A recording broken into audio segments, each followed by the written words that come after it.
জুলাই আন্দোলনের অন্যতম নেতা ওসমান হাদিকে একটি কুচক্রী মহল হত্যার উদ্দেশ্যে সন্ত্রাসী দ্বারা গুলি করেছে।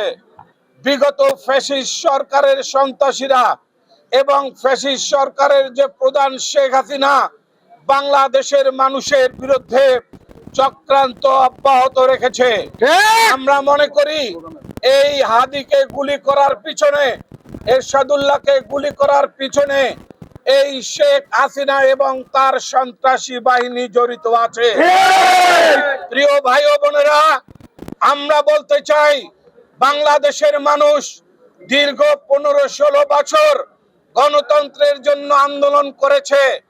আর এই গণতন্ত্রের জন্য আন্দোলন করতে গিয়ে জুলাই আন্দোলনে অনেকে জীবন দিয়েছে।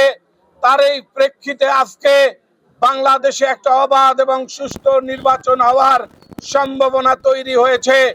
আমরা জানি ইতিপূর্বে শিডিউল ঘোষণা করা হয়েছে, আগামী 12 তারিখে নির্বাচন হবে।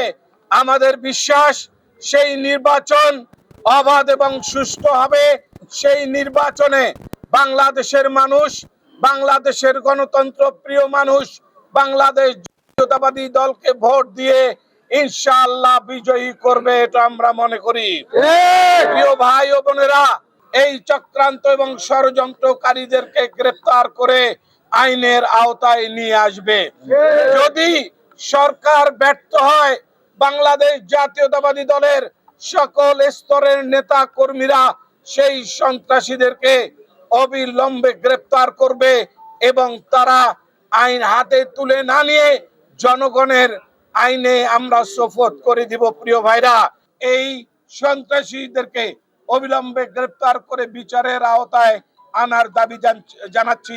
পাশাপাশি এই সব ঘটনার তীব্র নিন্দা করছি এবং আমাদের দলের নেত্রী, দেশনেত্রী বেগম খালেদা জিয়া অসুস্থ আছেন, আমরা সবাই তার জন্য দোয়া করব। পাশাপাশি আমাদের প্রিয় নেতা, আগামী দিনের যাকে আমরা রাষ্ট্রনায়ক ভাবি, যিনি আমাদের দলকে সুদূর লন্ডন থেকে নেতৃত্ব দিচ্ছেন, উনি সম্ভবত 25শে ডিসেম্বর বাংলাদেশে আসবেন। ইনশাআল্লাহ আমরা রংপুরের কোন নেতা কর্মী রংপুরে থাকবো না, আমরা সবাই তাকে স্বাগত জানার জন্য ঢাকা যাব। এই প্রস্তুতি নিয়ে সবাইকে থাকার আহ্বান জানিয়ে আজকের মতো এখানে বিদায় নিচ্ছি।